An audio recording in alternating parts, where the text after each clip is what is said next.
And some of you've heard, just talking about dreams and keeping within that context, you've heard my story, even about how God shifted me from being in engineering and coming into theology. How did it happen? Through a dream. I had a desire in my heart, again, to know what God wanted to do for my life. I just wanted to say, God, I need to know, what is it that you want me to do with my life? I was going in this particular direction and I was passionate about it and I loved it, but I just felt the Lord wanted something more. In fact, I felt that, yes, he might call me into ministry, but I'm not sure how that's going to look like. Let me just go ahead and finish my engineering first. Let me get secure. We want to develop our own sense of security instead of trusting God. And, God broke in. I remember I was invited by some friends to this service, and in that service, I just went, I didn't really feel to go, but thank God for good friends. That's why you need good company.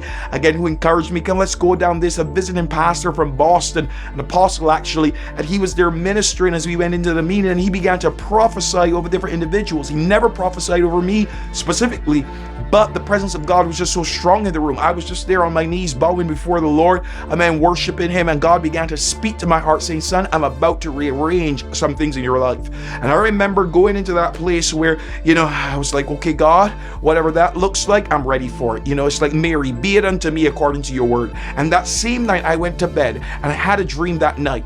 And in that dream, the Lord showed me where he wanted to send me. He showed me this school, and on this school, there was a patio area, again, with these leaders that were standing there from that patio, and they were pointing out to me, calling me over, saying, come over, cross over. And I remember, again, waking up from that dream, and it was like, well, God, this feels very connected to what happened earlier when you said you were rearranging things. And I said, what could this mean? And what happened is that I found, as I went to my counter, there in my bedroom where I had my colognes and different things like that right there, I went over there and I found this card.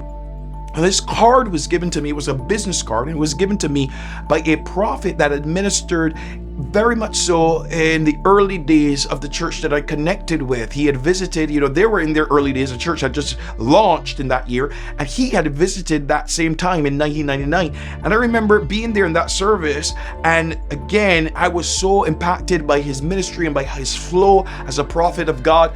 I asked him for a card afterwards. I didn't even have ways to keep up. I was just this, teenager on the brink of being a young adult. And, I just wanted to get somewhere to connect. And so he gave me this card, and I didn't have a computer then, but I got a computer a few years later when I had this dream. You see, this dream came, beloved, in 2002, and that was 1999. And so 3 years later, I now have a computer, and I wake up from this dream, and I go over and I see this card, and it has a web address on it. And I go put it into the computer, and what shows up? Exactly the same building that I saw in my dream. Exactly the same building. And beloved, God confirmed in my heart that this was where he was calling me to go. And again, I found some more information about it. It was a Bible school. And I said, yes, God, I'm switching. I'm going to follow your leadership. And in that same year, when I was supposed to go to continue my engineering practice, I was doing mechanical engineering. I just got my associates and was going again to continue in that vein and grow into an aeronautical engineer at the Florida Institute of Technology. And God said, no, you're going to a different part of Florida, because that's where the Bible school was, in Florida as well, but in the Panhandle area. And the rest is history, beloved.